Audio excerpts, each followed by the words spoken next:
Welcome, everybody, to another episode of Backstage Spotlight. Today I am with Sarah O'Connor. Hello. Hello. You I'm good? thank you. How are you doing today? Yeah, really good. I feel like we had 2 days of summer and now it's raining again. So if we could just I bring know. the sunshine back, I would be thrilled. Yeah, I know. Because, I was in London with hailstones. I was like, no, please, it's March.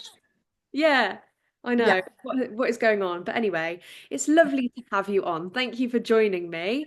Would you like pleasure. to give a brief little introduction about what you're currently doing in the performance industry and a few things of what you've done in the past? Well, I'm currently coming back down the massive mountain of Wicked Tour, where I was playing Glinda. And I'm doing the most important thing I could be doing right now, which is seeing my friends, catching up with my family, living in my own house, sleeping in my own bed. All those things you do not get to do when you're doing such a role on tour. So I'm currently being a bit of a socialite, shall I say, which is glorious. Because I didn't have much of a life. Didn't have much of a life when I was on tour. And before that, I'd done a few things like Frozen, Les Mis, some really a waitress, one of my favorite jobs. I've been so lucky to do some amazing jobs and meet amazing people over the years. So yeah, I'm just kind of touching wood and hoping, it continues. Long may it continue and just keep enjoying what I'm doing. I absolutely love it. It's great. Fantastic. Let's jump straight into it.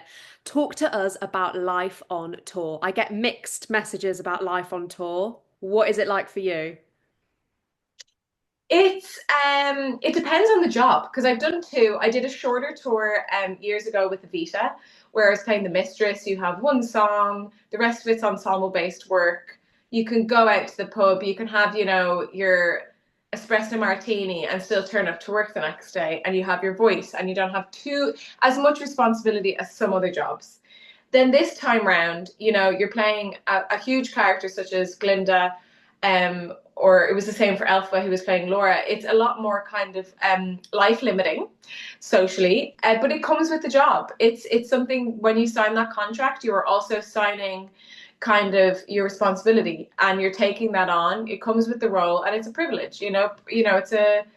It's something I want to do for a role that I want to play. Yes, there's times where it can feel quite lonely, and not because you're not surrounded by people, but you have to rest that little bit more. You have to kind of sacrifice going to the pub. Instead of going for the drinks, you might go for the brunch, and then some days you can't even go for the brunch because you're exhausted, or just all that steaming and making sure you take all your vitamins at the right time, eating the right foods. There's so many things. I keep meaning to put up my kind of get ready with me as Glinda for a day online, so people kind of have an insight. Everyone has their own way of doing that, but I was just married and I wasn't seeing my husband very much, so I was missing him a lot. And also just missing things like the weddings and the birthdays. They're those sacrifices. But because I knew it was for a set amount of time, it was totally worth it. I loved the job and I didn't mind the sacrifice because when I went out on stage every night, I was able to turn up because of those sacrifices. And it means I could whack out my 8 show a week and just keep kind of slogging through. And it was the most incredible show experience. I met the most amazing people and I learned a lot about myself as a person and even more of myself, I think, as a performer and my capabilities, which was quite incredible. So I loved it, but it's very difficult. It's very difficult, especially if you don't have a hob and an oven. Yes. It can be difficult to cook.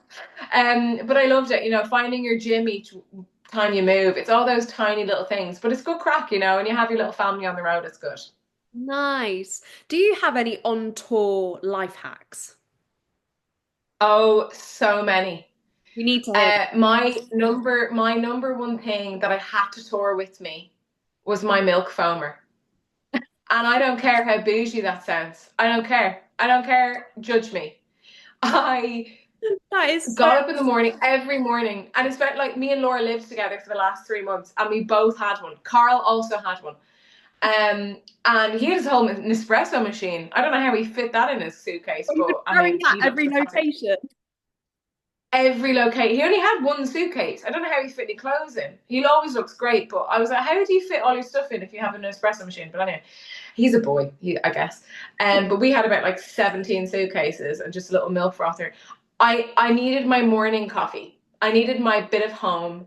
And life hack. I mean, it would be basic get a multi gym instead of trying to find a gym everywhere. You know, if you can bring your car, even better, don't have to worry about anything.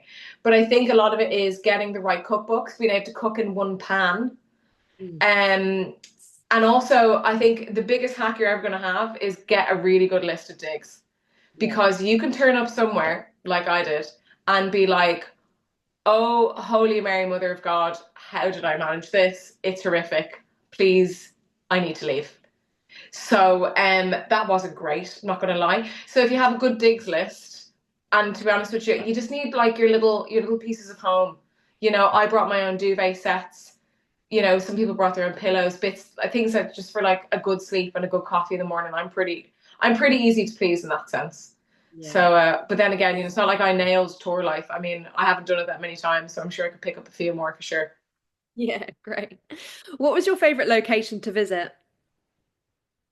Dublin, it Oh, was unreal. yeah. 2 months of bliss. It was so amazing waving the flag of my country. Like it was, and that sounds so dramatic, but it was just epic. Like you see kind of mini yous at stage door going, I want to do what you do when I grow up. And you're trying to like be professional and hold the tears in. You're like, oh, that's so cool. But it was awesome just getting to chat to people and hearing their stories and then just being thrilled that you're Irish. And then some people didn't even know I was Irish. And then I meet them at stage door and they're like, oh, you're one of us. I'm like, yeah, I'm from Luke. And they're like, what? So that was awesome. And it means I could share it on press night with my whole family. You know, it was super special. My husband flew over for that as well. It really was a bucket list. The theatre's incredible. The dressing room in Dublin is dreamy. It's like an apartment. So I was just living my best life. It was fantastic. And just being able to go into town and meet my sister for lunch, it was great. But I also did, I mean, there was so many amazing cities. Manchester, Liverpool. There was amazing spots. Really, really good. Yeah. Bristol, loved it. Yeah. Great. So let's talk about the track of Galinda and the show. What were your favorite moments to perform? Oh my gosh. So I had a few. Generally, you kind of, what I loved, it's all the tiny little bits that maybe the audience wouldn't be looking at. Mhm. So when you have moments with different ensemble members or maybe with principals, but while you're not speaking or something, those unspoken moments that you just get to say hey to people or backstage, you give each other a high five. Or I used to give one of the monkeys a treat every time she came down, Holly. I used to give her, well, not all the time, but most of the time, I try and give her like a little treat when she came down after monkey release. It's just those little moments you have with everyone, and you make those moments so you can see people. Because there's certain people I see loads through the show, and there was people I didn't see much through the show at all. So then, what else? Okay, thank goodness was an actor's dream for me. I was able to do it different in the sense of staging every night. I just had to deliver certain things, of course, and meaning, of course, the way it was directed. But I didn't have to like put my hand here or turn my face this way or anything like that. It had a freedom of storytelling in that, and I really appreciated that with the direction. I just loved. It was the hardest song to learn for sure because of the crazy, crazy timing. But I absolutely loved it. I just felt like it's such a still moment, and you really get to see Glinda in her full honesty and her growth from Act One to Two. And it really kind of the whole story just kind of goes on its head from there, and it's such a kind of I guess boomerang moment. It's when you kind of get to the end and then it comes back the other way. It's like what's going to happen. Um, I loved singing the duets. I mean, I loved all the songs. Even like "Loathing" is such a laugh. I just love watching Carl doing his thing. It just made me die. It was so funny, like doing Dancing Through Life. We're just being silly with each other. Oh, But I do love the duet of For Good with Laura. It's such a stunningly written song. But I mean, casually arriving in a bubble, what's not to love? oh, And even then, I had my little things where everyone like kind of waves at me, going, "Go on, Glinda," at the beginning of the show, and then I get up top and I chat to automation, and then I'd look down. And opening, I'd always say hi to Fraser because he's waiting in the wing with his kind of I don't know what you call it, his like streamer thing. So I had like my moments with everyone, and a little upstage acting when people aren't facing out to the audience. You don't know what they're going to do, so that could be quite entertaining. But honestly, I can't fault the show in the sense of I didn't really have a favorite moment. Every day was different, but I do have those moments where I was like, I look forward to it every day for sure. Yeah, it's so special to have those moments that are just for you, and it creates a bond between the people in the cast, which is really nice and really Sure. individual to you all, which is lovely. Yeah, definitely. And the audience don't know what's happening, you know? It's just, it's so, so nice. And it happens as well when you have covers on and you find your things with different people, which is nice. So it's Lo- cool. How does it feel, or how did it feel to be a part of the Wicked the musical off the back of the show, the film coming out? Movie. Yeah. Because that's Insane. crazy. Insane. It was just a different kettle of fish. Like the level that it went to regarding fan, you know, kind of the fan life of how everything happens, the social media craziness that hits you every day. Um, all the videos, just like my algorithm was just wicked, like pink and green, Ariana and Cynthia, like everywhere. Totally here for it. Absolutely loved it. I couldn't wait to see it. I was so excited. Also, they're completely different entities, so I knew nothing really. So I was just as excited as everyone else. And obviously, I'm a huge Wicked fan. You know, besides the fact that I was doing it as a job, like I love it. So I couldn't wait to see their takes on it and see if there was any similarities to things that I resonate with, especially with the Glinda character. But it was interesting because I was actually in Les Mis the year the film came out for that as well, and Wow. it couldn't have been more different.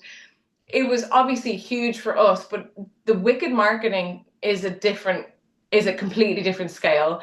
Films are a different scale, but I had so many friends in Les Mis, and we were doing the show at the time, and we all cancelled. I think we cancelled the evening show to go to the big premiere in London, and the whole cast went, and it was amazing. But that was kind of the extent of the hype.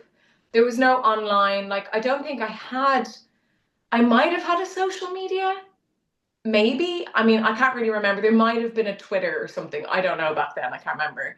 But there definitely wasn't, you know, Instagrams and TikTok. Like that wasn't a thing really, to the extent it is now. So it just kind of elevates something like that so much bigger. So it was a really interesting experience second time round, especially playing the main role in a show like that. Because people are obviously coming to it going, right, what are you gonna do? You know, so I didn't take too much pressure on it, to be honest with you. I have my version of her, and I own that, and I loved her, as does every other Glinda and Alphabet or whoever's playing them. So um it was crazy, but I loved it, and I cannot wait to see part two.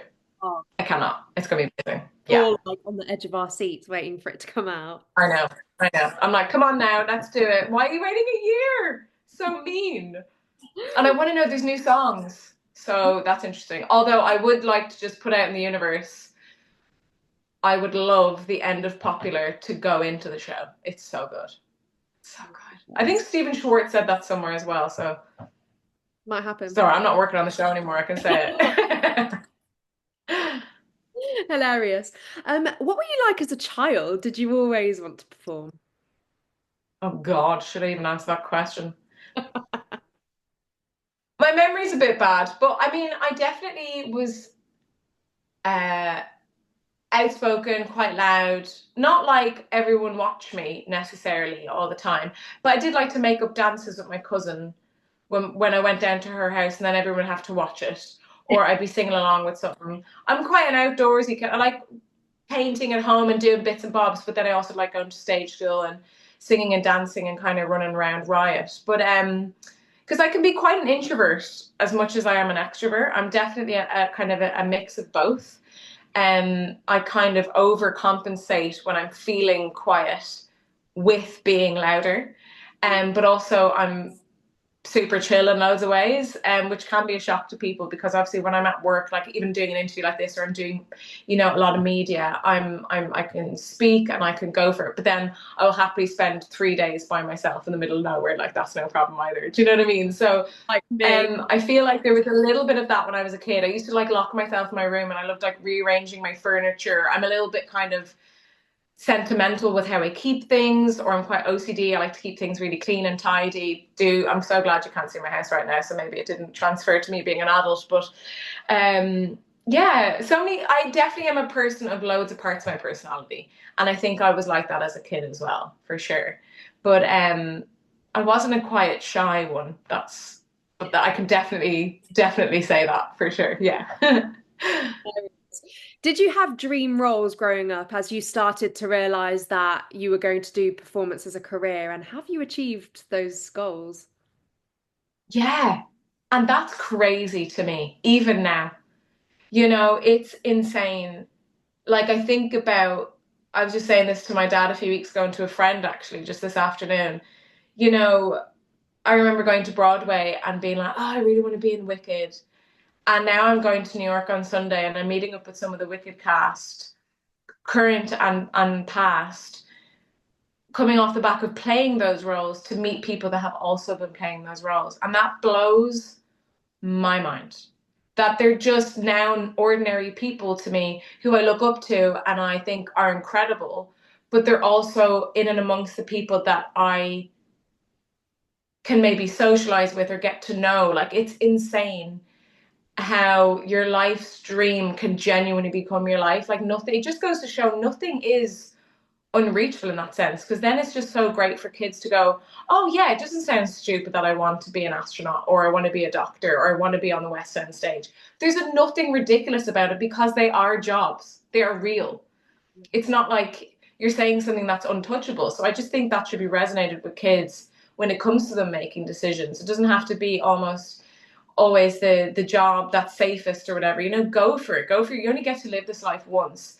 Even if it doesn't work out, that's fine. But give it a go. If you have the support system and you have the means to do it, or you can get the means or the help from somewhere, then I would always support that. I think it's just God, life's short and it's so precious. Just bloody go for it.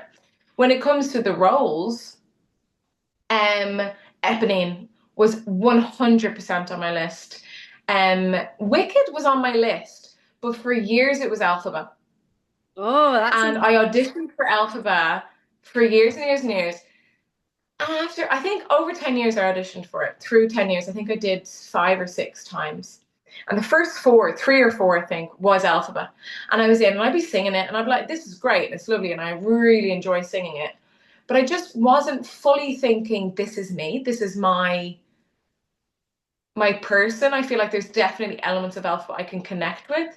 But as I was changing as a performer and as a person, vocally, and when it came to kind of jumping into the character, I was resonating with Glinda. And that definitely developed through doing things like Waitress and Frozen when I started to really solidify my comedy streak. And kind of the comedy roles were where I was really feeling free, experimental. You know, you never get everything right, but I felt like I wasn't afraid to get it wrong. I just kind of played a lot more. And I felt like I could entertain people fully. And I really enjoy that feeling of knowing that someone's having a great time. And I think that really helped. And I kind of spoke to the casting director. I was like, yo, do you think we could change it to the other one? And they were like, I don't know, maybe. And then they saw me in Frozen. They were like, yeah, okay, cool. Let's give Glinda a go now. Let's try it. And I went in, and I mean, the journey just continued to complete dreams coming true. So I was just in for the wrong one. So maybe I'll do Louise Dearman, but I doubt it. I really do. Um, and that was also another one on my list. But as I'm getting older and as I go through my career, my goals change all the time, and my kind of dream roles change constantly. You know, I'm not dreaming to be in the lead of certain shows now because I know I'm too old, so that's silly. You know, things like that. And I don't resonate with those kind of characters anymore. I feel older. I have bigger stories and different stories to tell, more mature ones. Um, so yeah, they keep changing all the time. But I am so lucky that I've gotten to play some of the dream roles that I have for sure. So I really hope that continues, touch wood. This isn't the end. I pray. So you kind of touched on, you gave some good advice there to like the younger generations. Let's Mhm. talk about auditions and audition tips, specifically Yeah, for people who, they're new to it, perhaps like a new graduate or people yeah. looking for like drama schools and drama colleges. What would be like your top tips for people in that position? Get comfortable in your own skin as soon as you can. And I say this to everyone I teach. I say this to people I work with when I'm seeing them kind of be feel restricted. I'm like, you gotta lose your inhibitions, babe. Because I held them on for so long. I'd watch myself, and I still have a lot of work to do on that myself, don't get me wrong. Because I still watch myself in auditions, and I still sometimes in the middle of audition go, I can't believe this is happening right now. Or why can't I remember the next lyric? Or what was that note again, or whatever. It happens. We're all human. So when things go wrong in an audition, that is fine. I think I could count on my hands how many times I've done an audition and I remembered everything. I could count. Be it little words, or you need to look at your script, or you forget lyrics. That's fine. You're not doing the show yet. Mm. You're auditioning, you're in a workspace, you're in a creative space. So that's okay. So just allow yourself to make mistakes. It's okay to hold words if you need to. Go to your singing lessons. Keep learning, even when you're out of college. I go to singing lessons. For all of April, I've got an acting course booked in. I stay fit and healthy. I'm always making sure my body is in check in every bit of it. Do you know what I mean? So I keep my mind and my voice and my body all healthy and creative. So I think that's really important as well. So then when you go into an audition, you feel really, really ready and prepared. Um, and when you go in and people are noting you, this goes for auditioning for colleges, maybe. I don't know if they would still do it like that. It might feel more like a cattle call. Or if you're in audition, take notes. And if you don't know what someone means, ask them a question. It's okay for the conversation to go both ways. The team in an audition space wants you to be good. Sometimes they go in, like people go in and think, oh, they're judging me. Yeah, they're judging you because they want to find someone. They have to kind of judge what you're doing, but they're more observing your work rather than judging. They want you to be good. They are there to cast a show, so obviously they want to find their people. So they're not there to catch you out. So try and enjoy your audition, because sometimes it's the only time you will get to sing those songs. And you might find you love it, or you might go in for this, but you're not right for it, and they see you for something else. You never know. Honestly, the possibilities are endless when you're walking around. Just enjoy yourself, because if you enjoy yourself, they're going to enjoy themselves more. And that's what your job is at the end of the day. It's to entertain and tell stories. So, yeah. Also, things like getting ready the night before, get your clothes out the night before, make sure you have all your music sellotaped, make the day of an audition as stress-free as possible. Have your cup of tea and your breakfast and your little ginger shot or whatever your things are, but just be nice and prepared. And if you're running around trying to fit it around work, that's okay. It's okay to always not feel as prepared as other days. But yeah, they're just a few. I mean, I could go on about that. I've done it all wrong. I've done loads wrong. I've done loads right. But everyone's different, so you'll find your things as well. That's great advice. Thank you for that.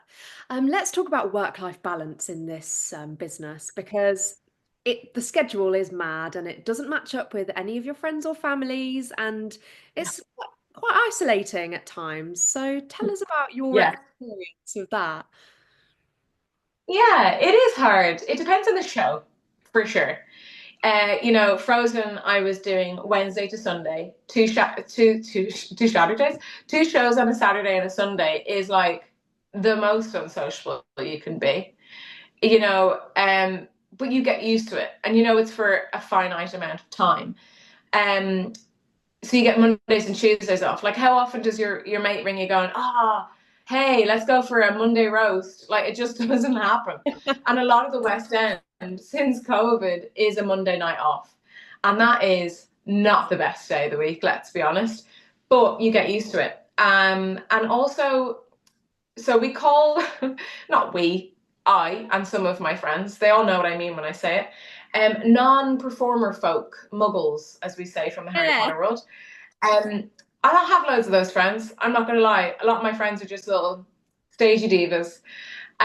So I don't have to worry about that social element. Family, on the other hand, well, they'll get me when they can. Bless them. I really do try my best. I go home as much as I can. Obviously, when I'm on tour, they love visiting, so that's always helpful. But I was home for 2 weeks, and like I did an advert a few years ago, that brought me home for a while. Like, so I will do bits and bobs that bring me home as well, which is fab. I'd love to do more work in Ireland. That would be amazing. Um, yeah, I think you find a way of balancing it.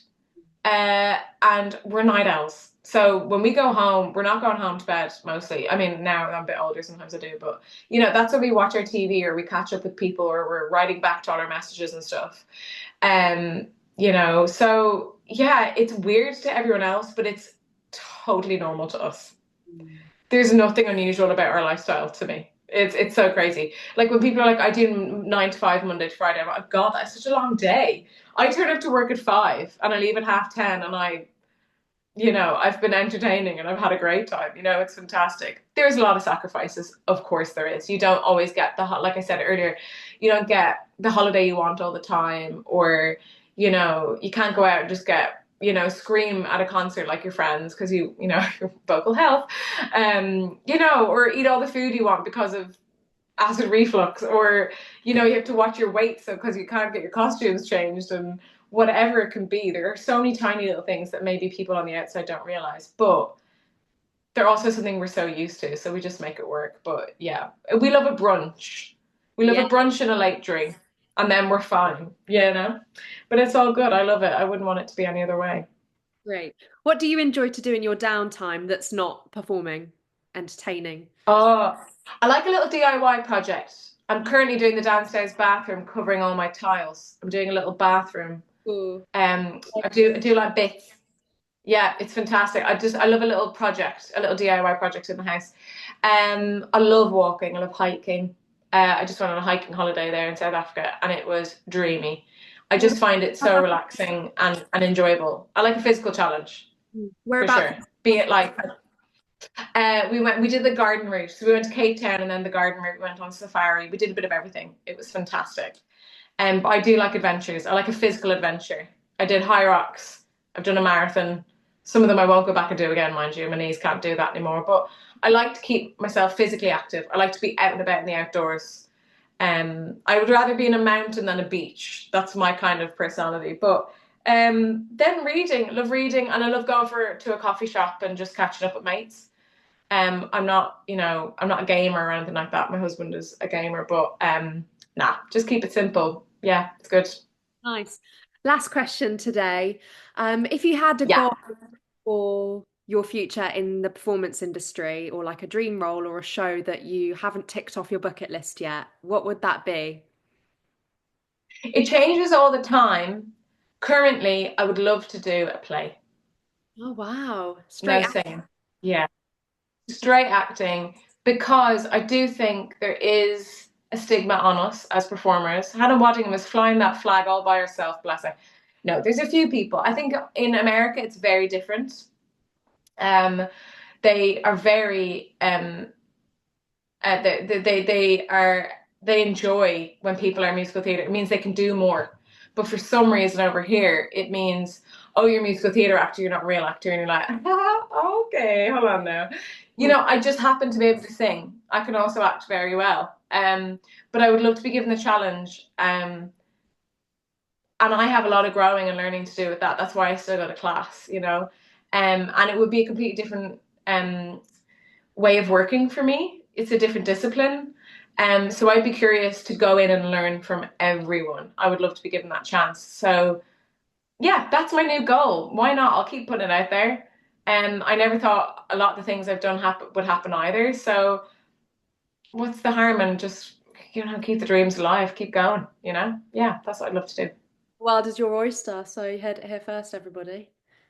That's it. Thanks so much for joining me, Sarah. It's been so nice speaking to you. Thanks a million. Ditto. It was absolutely lovely. It's gorgeous.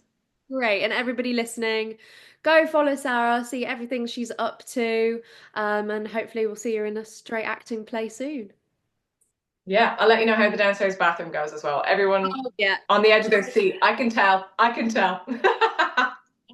Great. Well, take care. Thanks. Have a lovely rest of your day. It was so lovely to speak to you. Goodbye. Thanks a million. Bye.